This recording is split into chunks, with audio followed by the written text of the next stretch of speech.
Well, this is Fast Player Neo 87 TKL gasket mounted এই কিবোর্ডটা একটা ট্রাইমোড keyboard. Around ৬,০০০ টাকা বাজেটের এই কিবোর্ডটার কিন্তু একটা ওয়াইড ভার্সনও রয়েছে, যেটার প্রাইসটা কিন্তু অ্যারাউন্ড ৪,৫০০ টাকার মতো। এবং টাইপিং এক্সপিরিয়েন্স নিয়ে বলতে গেলে এই কিবোর্ডের ভিতরে কিন্তু 5টা লেয়ার দেওয়া আছে, যেখানে টাইপ করতে গেলে কিন্তু অনেক একটা ক্রিমি একটা স্মুথ ফিল হয়। সো চলুন সাউন্ডটাও শোনা যাক।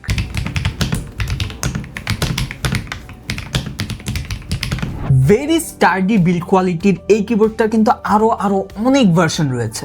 আমাদের কাছে যেটা আছে এটা হলো নিও 87 রোম, এটা ক্র্যানবেরি সুইচ দিয়ে আসে। এটা হলো নিও 87 frost wave with lavender switch. এটা নিও 87 থান্ডারস্টর্ম উইথ গেলাটো সুইচ এবং এটা রোজ নেবুলা উইথ ক্র্যানবেরি সুইচ। প্রচুর আরজিবি অপশনের এই কিবোর্ডটাতে সামনে কিন্তু ওরা একটা আরজিবি স্ট্রাইপ দিয়ে দিয়েছে, যেটা কিন্তু সত্যি কথা বললে এই কিবোর্ডে কিন্তু একটা আলাদা টাচ দিয়ে দেয়।